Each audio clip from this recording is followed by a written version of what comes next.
ខែ1ឆ្នាំ2026រាសីឆ្នាំជូតបងប្អូនចង់ដឹងដែរទេថាតើមានរឿងអីខ្លះកើតឡើងក្នុងជីវិតដើមឆ្នាំ2026តែម្ដងអញ្ចឹងនៅក្នុងខែ1នេះគឺជាខែដែល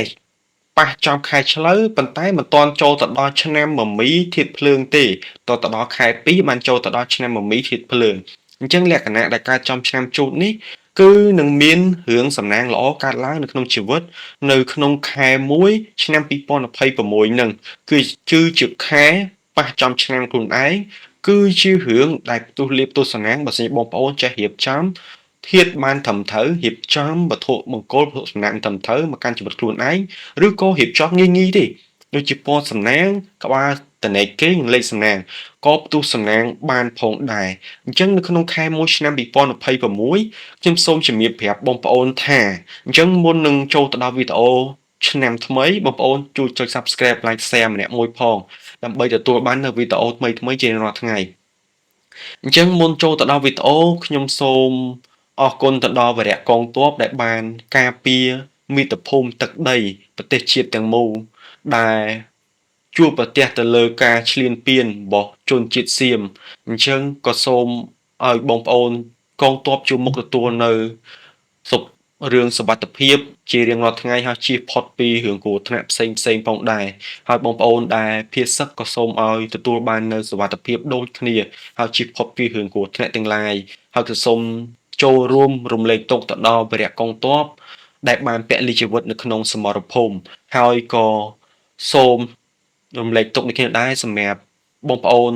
ស៊ីវិលដែលបានទទួលរងគ្រោះក្នុងការវាយប្រហារដែលបាត់បង់ជីវិតនៅក្នុងដែលយើងរត់គេចពីសង្គ្រាមនឹងអញ្ចឹងឥឡូវយើងចូលទៅដល់រឿងរ៉ាវមនុស្សដែលកើតចំឆ្នាំជូតនៅក្នុងឆ្នាំ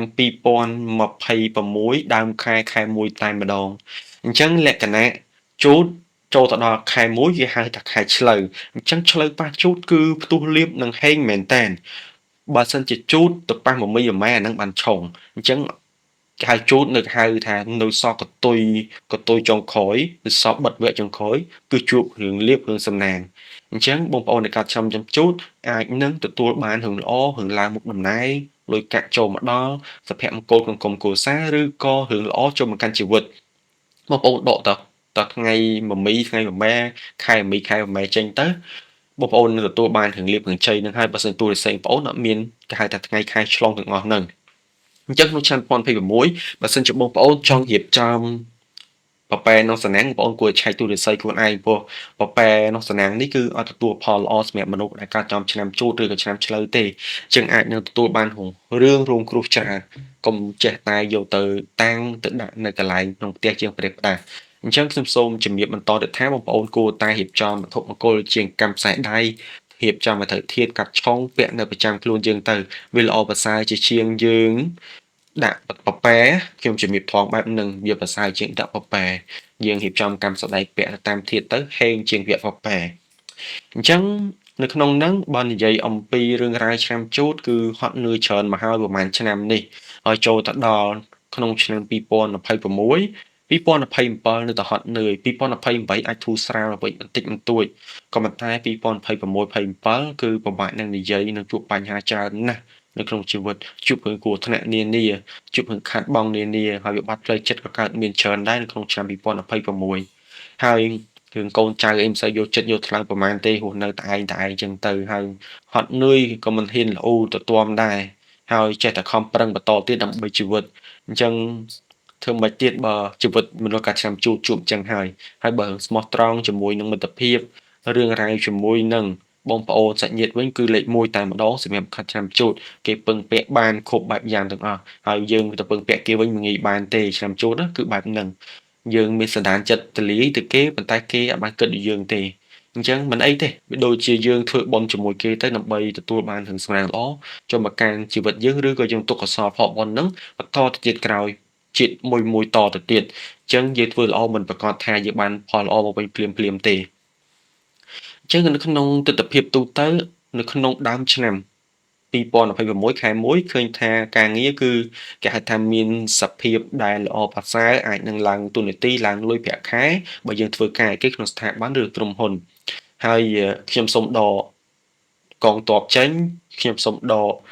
អ្នកដែលមានបញ្ហាជាមួយនឹងសឹកសង្គ្រាមចេញសិនអត់ចង់និយាយប៉ះពាល់នឹងបញ្ហាអាយុជីវិតទេអញ្ចឹងនិយាយបែបសង្ខេបងាយងាយត្រួសត្រាសទូទៅតែម្ដងអញ្ចឹងបងប្អូននៅការចំឆ្នាំជូតរឿងរ៉ាវនៅក្នុងជីវិតបងប្អូនការងារឃើញថារៀងរលូនក៏ប៉ុន្តែក្នុងនោះក៏ហត់នឿយនៅក្នុងការណែនាំគេនិយាយស្ដីទៅគេផងដែរឃើញថាអាគំនិតគេគំនិតយើងវានៅតែមានភាពច្បុកច្បល់និងខ្វាយគំនិតគ្នានៅក្នុងនឹងវាធ្វើឲ្យយើងតែងតែជួបប្រទះបញ្ហារឿងរ៉ាវការងារនឹងឯងប៉ុន្តែបែបជាមានសំណាងល្អក្នុងនឹងជាសំណាងល្អនឹងនឹងប្រព្រឹត្តទៅតាមដែលអ្វីដែលយើងខំធ្វើនិងខំសន្សំមកអញ្ចឹងយើងអាចទទួលផលបាននៅក្នុងខែមួយហើយការងារនានាអាចនឹងបញ្ចេញស្នាដៃឲ្យកាត់ថ្នាក់លើបាននិយាយពីកម្រងស្នាដៃបានពីចុងខែ12ហ្នឹងទៅខែ1ទៅអញ្ចឹងយើងទទួលបានផលល្អដូចខ្ញុំជំរាបប្រាប់ហើយអំពីរឿងរ៉ាវចំនួននៅក្នុងការងារមិនបាច់ទៅឆ្លោះប្រកែកជាមួយគេទេគួរតែស្ងាត់ស្ងៀមហើយរក្សាភាពស្ងប់ស្ងាត់ឲ្យបានច្រើនកាន់តែច្រើនកាន់តែល្អមិនបាច់បង្កើតចំនួនមិនបាច់តវ៉ាច្រើនទេធ្វើតែការងារយើងទៅហើយចំណែកឯរឿងរ៉ាវនៅក្នុងខែមួយអំពីរឿងការរកស៊ីឃើញថាលក់ដូរដាច់មិនប្រកបមុខរបរដូចជាមិនសូវរាំងស្ទះប្រហែលទេសម្រាប់អ្នករកស៊ីគឺបែបហ្នឹងហើយបើសម្រាប់ជនភៀសសឹកវិញខ្ញុំសូមដកចេញហើយគឺយើងឥឡូវកំពុងតែស្វែងរកនៅរឿងរ៉ាវដែលសុវត្ថិភាពសម្រាប់ខ្លួនឯងអញ្ចឹងយើងមានពេលរកស៊ីឬអីទេសំខាន់សុវត្ថិភាពជាចម្បងអញ្ចឹងយើងនិយាយថាអ្នកនៅរកស៊ីជាអ្នកនៅរកស៊ីគឺកំពុងតែគេហៅថាមមាញឹក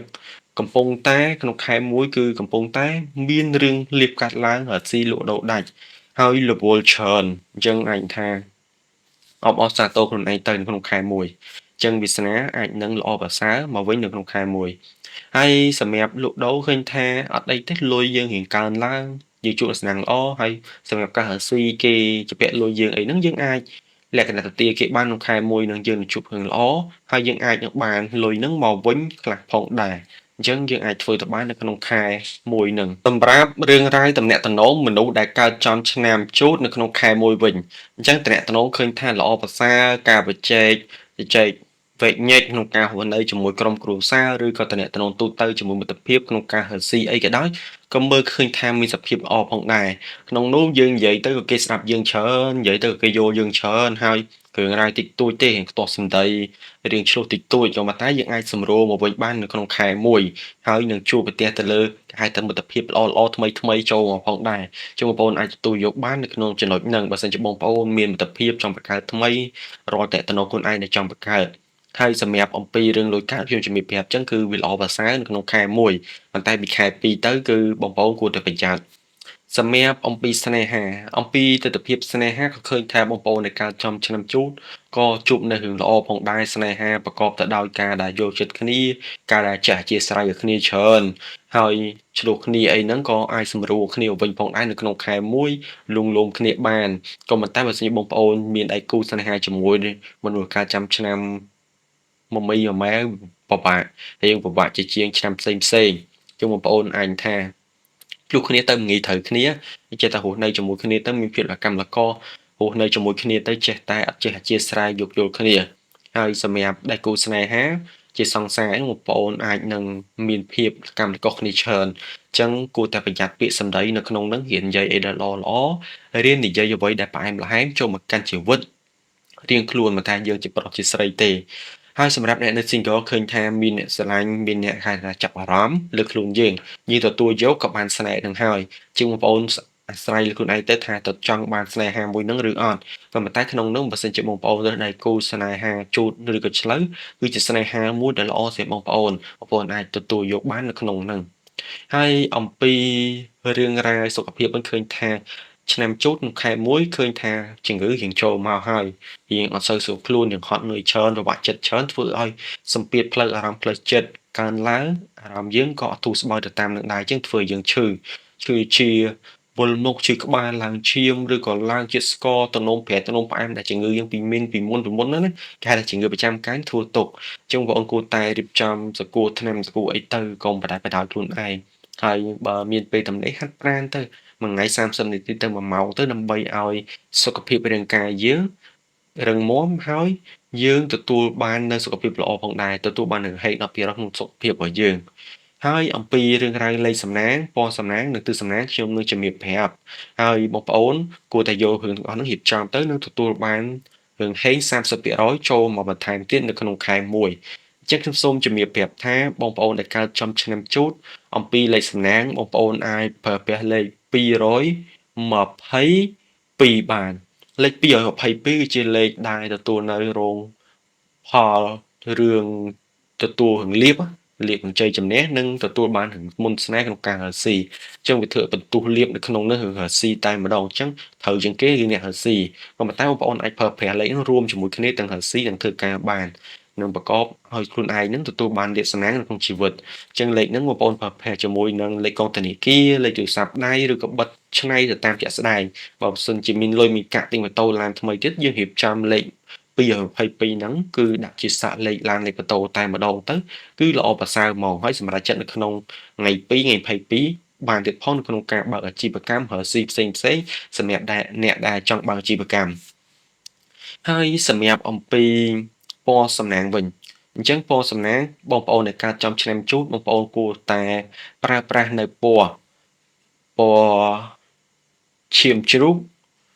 ពណ៌ឈាមជ្រូកពណ៌ស្វាយនិងពណ៌ខ្មៅពណ៌ឈាមជ្រូកពណ៌ស្វាយពណ៌ខ្មៅគឺជាពណ៌ដែលល្អសម្រាប់បងប្អូនដែលកើតចំឆ្នាំជូតយកពណ៌នោះទៅប្រើគឺទទួលបាននៅរឿងរ៉ាវទំនាក់ទំនងល្អចូលមកកាន់ជីវិតភាពជឿជាក់ភាពរឹងមាំភាពរីកចម្រើនឬក៏បងប្អូនស្រូបទាញលុយថាមពលលុយចូលមកកាន់ជីវិតបងប្អូនកាន់តែហេងតែម្ដងអញ្ចឹងពណ៌ទាំងអស់ហ្នឹងសួរថាតើប្រើប្រាស់ជាមួយអីបានខ្លះចឹងបងប្អូនពណ៌ទាំងអស់ហ្នឹងបងប្អូនចង់ប្រើប្រាស់ជាមួយនឹងខែស្រឹមសំបកទូរស័ព្ទក៏បានពណ៌ទូរស័ព្ទក៏បានពណ៌ខោអាវសម្លៀកបំពាក់ប្រចាំថ្ងៃក៏បានឬក៏វត្ថុមង្គលពាក់ប្រចាំខ្លួនយើងក៏បានពណ៌កម្រាគេងក៏បានសម្រាប់ពុកអីហ្នឹងណា